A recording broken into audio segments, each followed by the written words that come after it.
परळीमध्ये शिंदेंची शिवसेना ही एमआयएमच्या सोबत गेली आहे। राष्ट्रवादी, शिवसेना आणि एमआयएम हे तीन पक्ष सध्या सत्तेत आहेत।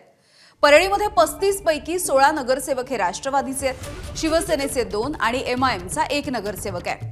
भाजपच्या 7 आणि 2 अपक्षांचा स्वतंत्र गट या ठिकाणी स्थापन करण्यात आला।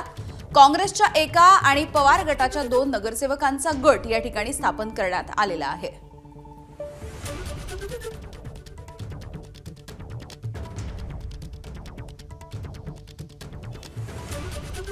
त्यामुळे सध्याचं जर परळीमधलं चित्र आपण बघितलं तर परळीमध्ये सध्या शिंदेंची शिवसेना, राष्ट्रवादी आणि एमआयएम हे 3 पक्ष संख्याबळानुसार सत्तेत आहेत।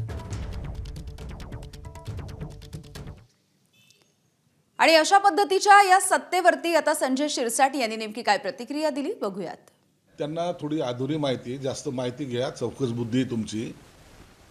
एमआयएमवर आमच्यासारखं कडवटपणे कोणीही बोलत नाही महाराष्ट्रात, तुमची सुद्धा हिंमत नाही।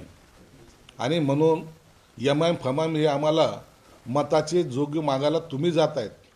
संभाजीनगरमध्ये जे काही 12चे उभे केलेत ना तुम्ही 12, ते बघा तुमचं हिंदुत्व कुठं चाललंय, ते 12 उभे करून त्याच्याकडे लक्ष द्या। आम्ही कधी एमआयएम फमायम हे तर आमच्या कोसं दूर राहणार, कधी त्यांच्याबरोबर नाही होती। एवढं मात्र निश्चित आम्ही एमआयएमला महाराष्ट्रातून हद्दपार करणार। नाही, आमचा गटनेता त्यांच्यामुळं नाही बनलेला।